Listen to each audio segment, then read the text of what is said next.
Hi guys, MrRoflWaffles here. Super unfortunate news has hit the games industry once again as Sony is shutting down yet another studio, but this time it's a studio where Jason Blundell was working and maybe making something COD Zombies inspired. So we've got a lot to talk about. We're going to roll through various sources here, starting with where this news first broke. It was on Reset Era from a member called JSoul, and their message says, "More details will likely come soon, but the main points are Dark Outlaw Games is closing.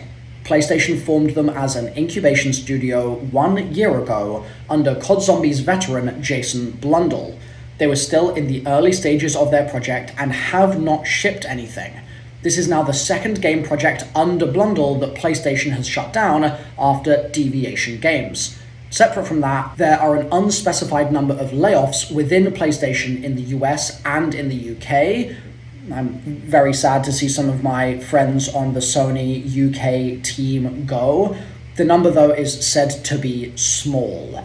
PlayStation is also moving away from the mobile game market. They will continue to support previously unannounced titles, etc., but outside of those, they'll be scaling back in their space to focus their efforts on select high-impact projects." Now, the wording of this post makes it sound like Dark Outlaw were working on a mobile game. That is not the case, so don't sort of get confused about that. But going through the reactions to this thread, obviously, is JSoul a reputable source? Well, a name you may be familiar with is Jason Schreier, and he has also confirmed it, both in thread and then also on his Blue Sky account. He has said, more layoffs, PlayStation is closing Dark Outlaw, they were formed by Call of Duty lead Jason Blundell, his previous PlayStation studio Deviation was shut down in 2024, and they're laying off around 50 people. Now this means the timeline of events here is very unfortunate. So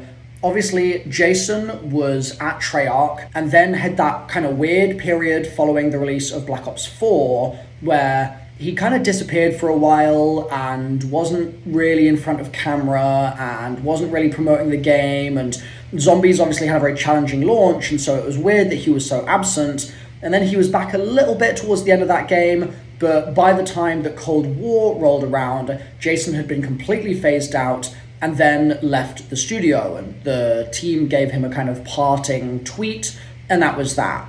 He went on to create Deviation Games, and he co-founded it alongside several ex-Treyarch and ex-Call of Duty developers. And the idea was that they were going to deviate. They would be taking a turn away from some of the issues that the broader games industry faces, and especially when there are management involved that don't really play games, understand games. Deviation was kind of intended to try to get away from that and just get back to making cool stuff.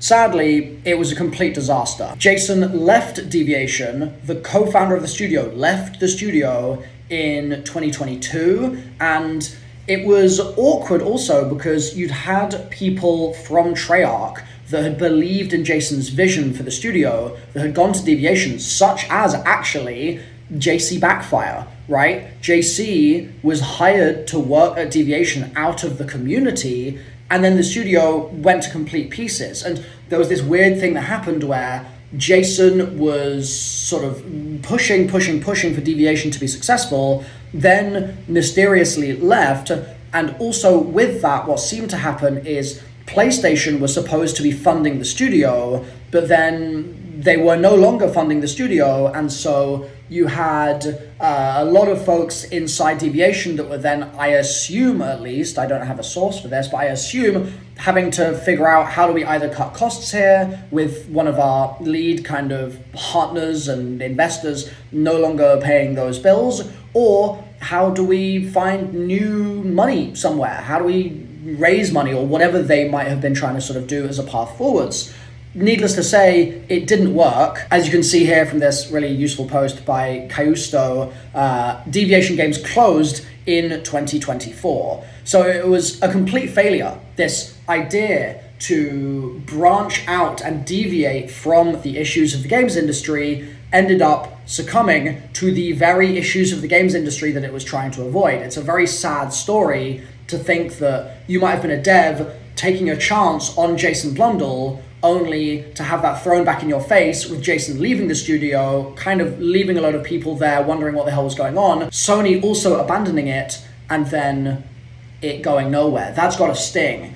What's got to sting more, though, is the story of what happens when we follow Jason Blundell to Dark Outlaw. So, bringing back JC once again as the sort of example of this, JC in 2023 posted, job update, I've been wanting to say this for a while, now I finally can. I'm a junior game designer at PlayStation Studios, and I work for Jason Blundell. So bear in mind, if we look back at our timeline here, JC was saying this in 2023, right? Deviation had not yet shut down. So what kind of happened is clearly there was a fallout in 2022 when Jason left Deviation, and Jason moved to PlayStation and then started pulling talent from Deviation while they were still alive and active and trying to kind of figure out how to move forward while their lack of funding was being dealt with.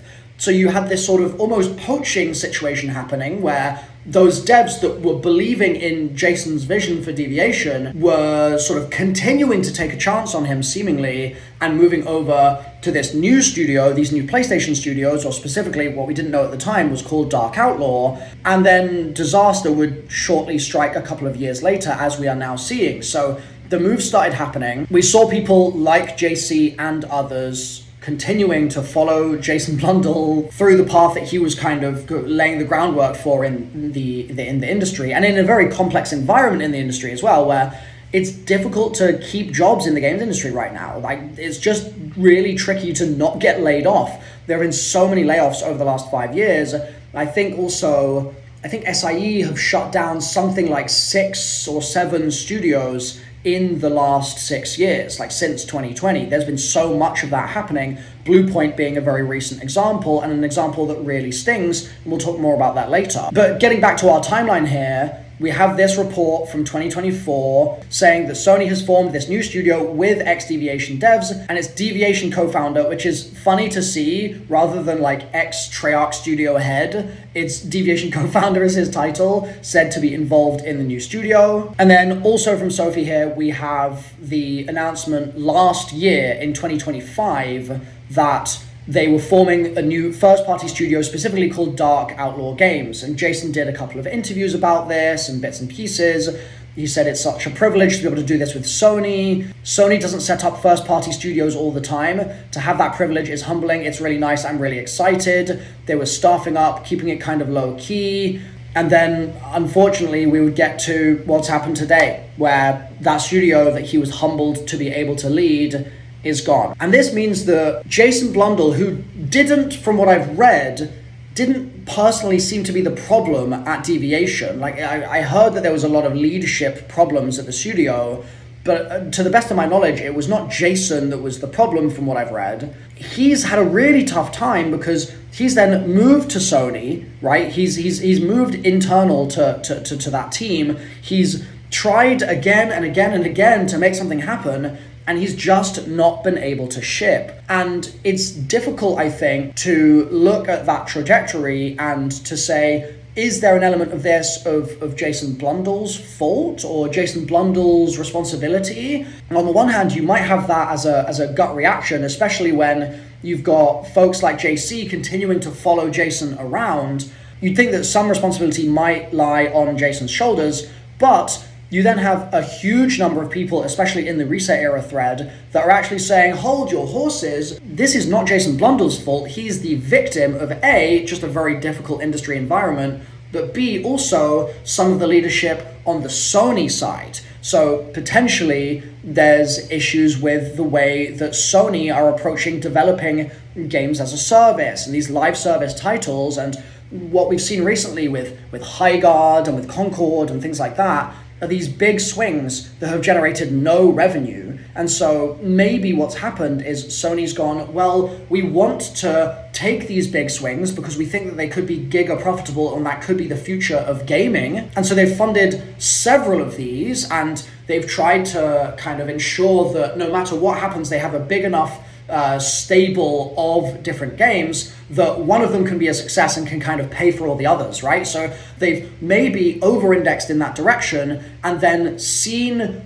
the issues that we've seen with Highguard, seen the issues with Concord, and also maybe they've seen the lukewarm sales data from Marathon. We had new Marathon sales data come out today, and it looks like the game has sold okay. It's sold over 1 million copies. It's not a Highguard. It's not a Concord situation whatsoever. That's paid sales also, to be clear. That's not just like free installs or something. It's over 1 million sold copies of the game, which is really good in a sense, but it's not 10 million, right? It's not doing like God of War numbers. It's not doing Last of Us numbers or something like that.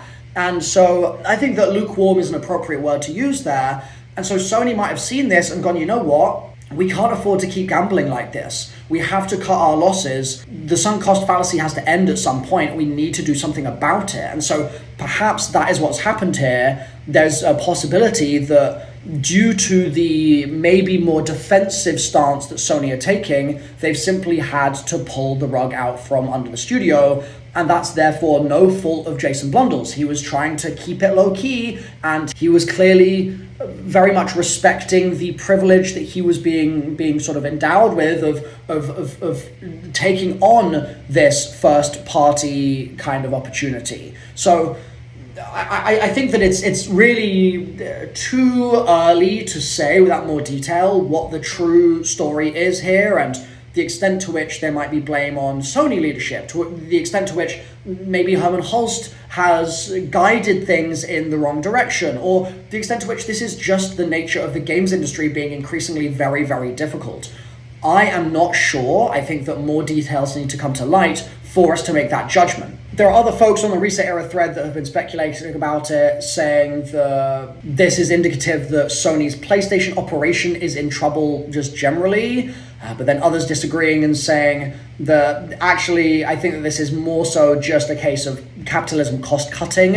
And again, I don't know enough about the situation to really preach one way or the other in this particular kind of area. But what I can say is that obviously Sony's been in a powerful position in this console generation. They have had the drop on Xbox at every turn, and that's put them in a very powerful spot, which has been good for them. It's meant that they've been able to take some of these big swings and have fallback options if they didn't work out. But as we start to approach a new console generation, and as we approach that with AI now being a factor in the industry, and the downstream effects of AI also being present, such as rising hardware prices, such as the Microsoft and Xbox kind of pivot seemingly away from a console that everybody can own that's like a couple of $100 towards maybe a higher end system that is a little bit more beefy, but that is also essentially a computer as well as a console, and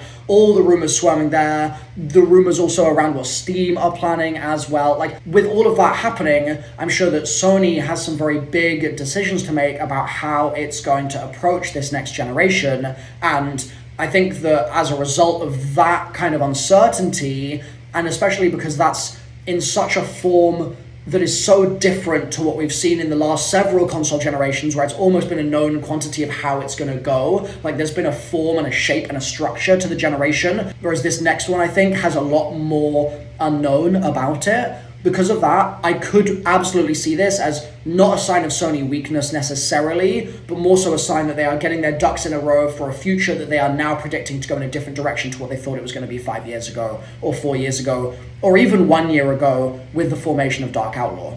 So let me know what you think about all of this. I mean, I feel for JC because his last 5 years of his career have no shipped games to show the world, and he's been a dev for a while now, and he just keeps getting everything cancelled. And obviously it's not just JC, there are thousands and thousands of people at these different studios. I mean, like I said before, Bluepoint is an example of it, where Bluepoint wasn't even an unknown quantity. Bluepoint was a known quantity, and they still got shut down. They still pretty assuredly would have been able to bring in a very healthy number of sales for PlayStation, and yet they were axed. And it's a scary sort of sign for the industry when even functional, profitable, loved studios like Bluepoint are not safe. That's scary.